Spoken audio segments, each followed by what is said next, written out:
Okay, in 7.1, we're looking at the chromosomes and phenotypes and things like that. So we're going to be looking at the beginning of different traits or genetic disorders. So 2 copies of each autosomal gene affect a phenotype. Mendel studied autosomal gene traits. For example, in humans, it would be like hair texture. But he ended up examining them with pea plants. Mendel's rule of inheritance applied to autosomal genetic disorders. So a heterozygous for a recessive disorder, we refer to that person as a carrier. A disorder caused by a dominant alleles are very uncommon. You've got Huntington's disease, that's a dominant allele disorder, and you've got dwarfism, which is also a dominant allele disorder. But in this Punnett square down at the bottom, you've got a parent that is a carrier for cystic fibrosis mating with someone else who is a carrier, and you see that they have a 25% chance of having a child that would be born with cystic fibrosis. So that's how we look at genetic disorders. Most of the time, it's going to be a recessive disorder, so the only way that you can get it is if the individual had a recessive allele from each parent. So each parent would have been a carrier or would have had it.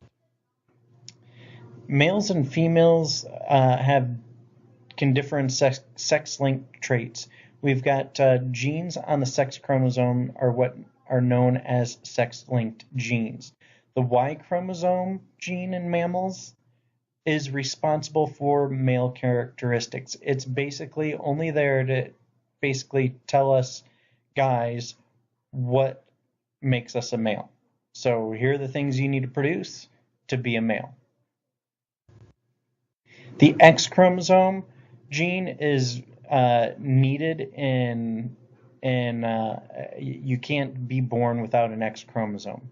So X chromosome genes in mammals affect many different traits.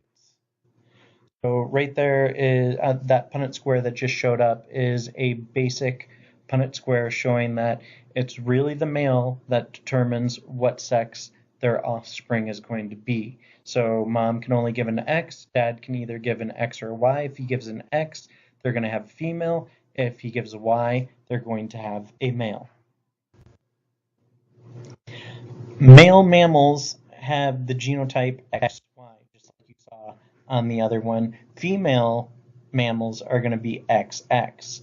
So all males' sex-linked genes are expressed because they only have one X and they only have one Y. So whatever guys end up getting from mom, they show.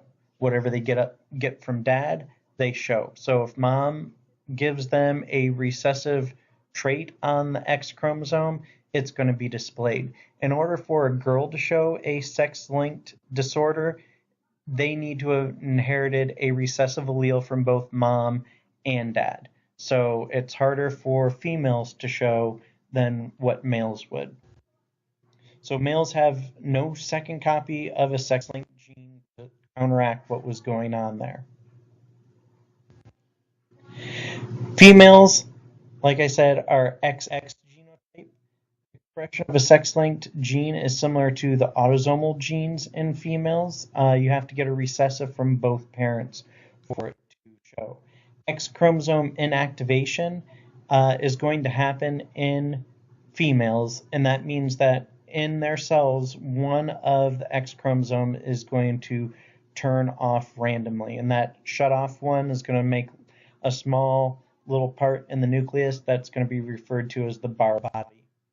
And you can tell with cats this X chromosome inactivation. If you see, like in that picture down there where the cat has many different colors of fur, that is because of X chromosome inactivation happening.